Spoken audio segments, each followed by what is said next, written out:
This is the Yuneec EGO2 electric skateboard. It's not the fastest board on the market, but it's pretty cheap. I bought it as a cheaper boosted board alternative, and after owning it for a couple months, I want to share my experiences with it.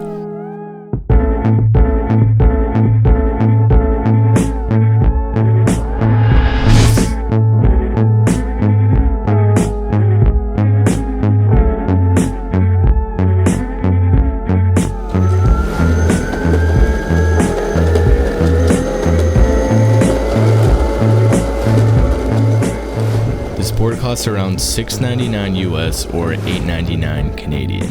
You can now actually find this board for only $350, so half price. And it can go about 18 miles on a single battery charge with a top speed of 12.5 miles per hour. The boosted board in comparison can go 22 miles per hour, but it only has a range of 6 miles on a single battery charge. So this board is a lot slower, but it can go further, almost 3 times as far. That's the trade-off, and this one's a lot cheaper too.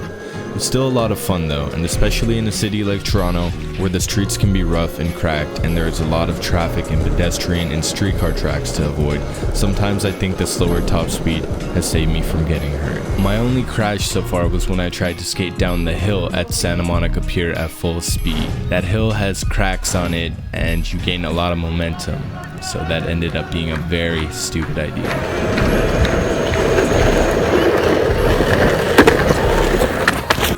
The wheels are 90mm in diameter, which is bigger than most other electric skateboards on the market. This means it can handle some really big cracks while maintaining stability.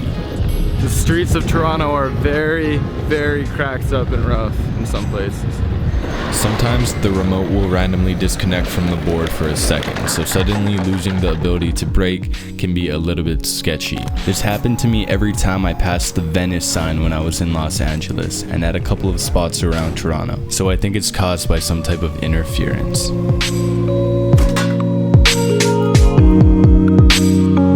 The remote is simple. You slide the main knob forward to accelerate and backwards to brake. There is no reverse. The lights on top let you know how much battery charge you have left, and you can adjust the speed with a button on the side.